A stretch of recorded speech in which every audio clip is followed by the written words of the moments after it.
ఉన్నటువంటి భూత ప్రేత పిశాచములన్నీ ఇళ్లల్లోకి వచ్చేస్తాయి. అవి రాకుండా ఉండాలంటే వాటిని కాసేపు తమాషా చేసి అట్టే పెట్టాలి. అందుకని శ్మశానంలో ఆయన నర్తన చేస్తుంటాడు. ఆ నర్తన చేస్తూ అవన్నీ అక్కడ కూర్చుంటాయి. రెండో కారణం ఎందుకుంటానో తెలుసా పార్వతి? బ్రతికున్న నాళ్ళు నావాళ్ళు నావాళ్ళు నావాళ్ళని కష్టపడి వాళ్ళింటికి ఎడతాడు, వీళ్ళింటికి ఎడతాడు, ప్రయాణాలు చేస్తాడు, రైళ్ళు ఎక్కుతాడు, అక్కడికి ఎడతాడు, ఇక్కడికి ఎడతాడు, విమానాలు ఎక్కుతాడు, వాళ్ళింటికి భోజనం అంటాడు, వీళ్ళింట్లో పలహారం అంటాడు, అన్నీ తిరుగుతాడు. సరదాగా అలా వెళ్ళొద్దామని ఎవడైనా రుద్రభూమికి ఎడతాడా? ఎవడు వెళ్ళాడు. కానీ అంతా అయిపోయిన తర్వాత రుద్రభూమికి తీసుకొస్తారు.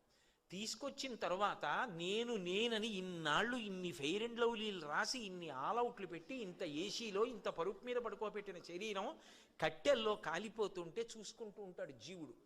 నిత్యమా జీవితము నీటిపై బుగ్గ కల్లరి బొమ్మయవు కాయమ్మునొల్లా అద్దె కొంపలబోలు ఆ భోగముల్లా తను పెంచు దొంగలవు